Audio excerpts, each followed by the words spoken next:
বাজারে এত পাকা পাকা আম, ঘরেও এত আম আসছে, তো আমের কোনো রেসিপি হবে না তা তো হয় না। তো চলো আজকে রেসিপি আম দিয়ে কিছু বানাই। তো আজকে রেসিপি হচ্ছে আমের ফুলুরি। তো পাকা আম এখন বাজারে ভর্তি। তো চলো পাকা আমের ফুলুরিটা কি করে পুরোটা করছি সেটাই দেখাই। তো সঙ্গে থাকো, পুরো ভিডিওটা দেখতে থাকো।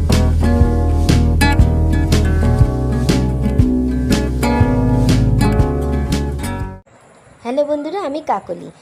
তালের ফুলুরি তো অনেক খেয়েছো, এবার একবার আমের ফুলুরি বানিয়ে খেয়ে দেখো, প্রশংসা পেতে বাধ্য। তো সবাইকার জন্যই এই রেসিপিটা আজ আমি শেয়ার করলাম। ছোট্ট ভিডিও, পুরোটা দেখে নাও।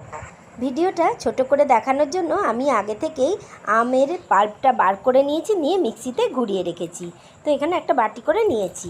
এবার দেখো বাকি মেজারমেন্টগুলো দেখিয়ে দিই। আমি এখানে দেখো চায়ের কাপ মেপেই সমস্ত মেজারমেন্টগুলো দেখাচ্ছি। আমি এখানে 1.5 কাপ মতন ময়দা নিলাম, তোমরা আটা দিয়েও করতে পারো। তো তারপরে দেখো সেই কাপেরই মাপ করে এই দেখো অর্ধেক মতন আমি নিয়েছি সুজি, তোমরা চালের গুঁড়োও দিতে পারো। আর এখানে আমি চিনি নিয়েছি 1/2 কাপ মতন। তো আমটা খুবই মিষ্টি ছিল, সেই জন্য আমি চিনিটা এই পরিমাণ নিলাম।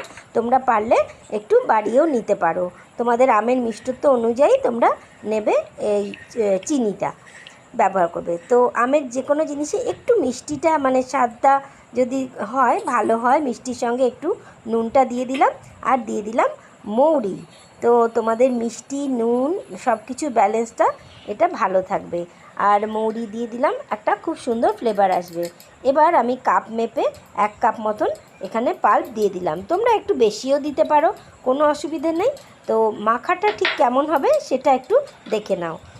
এই দেখো আমি সবটাকে মিশিয়ে নিয়ে এবার এটাকে খুব ভালো করে মেখে নেব।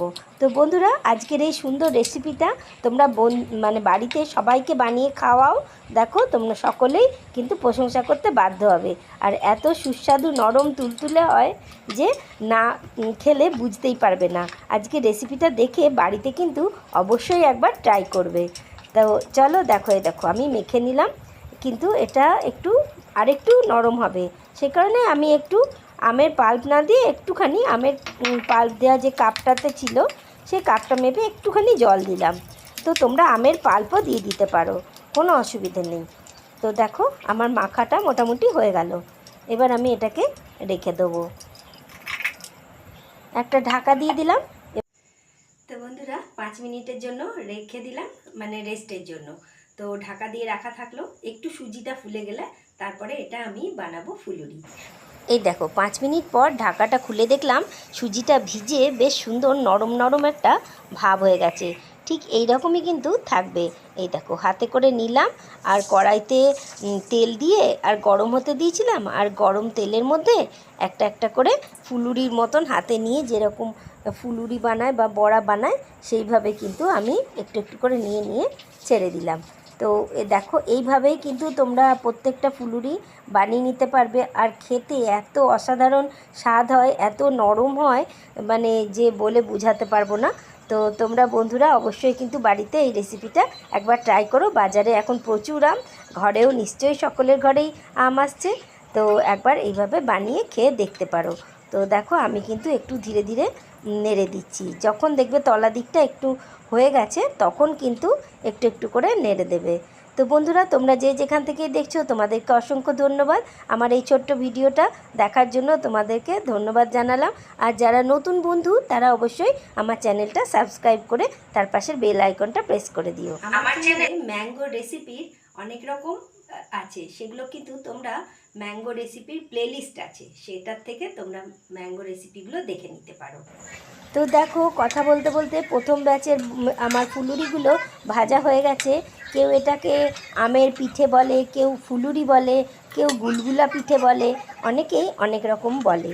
তো দেখো গরম গরম ভাজা হওয়া মাত্রই মানে আমার ঘরে যা অবস্থা শেষ হয়ে যায়। তো কতটা তোমাদেরকে দেখাতে পারবো জানি না। এই দেখো ভেজে রাখলাম, আর আমার হাজব্যান্ড তাড়াতাড়ি চলে এলো এই ফুলুরিগুলো খেতে। তো আমি আবার সেকেন্ড ব্যাচটাও ছেড়ে দিলাম। তো দেখো এই সেকেন্ড ব্যাচেরগুলো ভেজে তারপরে আবার তোমাদেরকে দেখাচ্ছি কেমন হলো। তো সমস্তগুলোই ছাড়া হয়ে গেল, সেকেন্ড ব্যাচে একটু বেশি করে ছাড়লাম। দেখো সেকেন্ড ব্যাচেরগুলোও ভাজা হয়ে গেল। তো ফার্স্ট ব্যাচেরগুলো বেশ খানিকগুলো আমার হাজব্যান্ডের খাওয়া হয়ে গেছে অলরেডি। তো খেয়ে তো বললো দারুণ হয়েছে।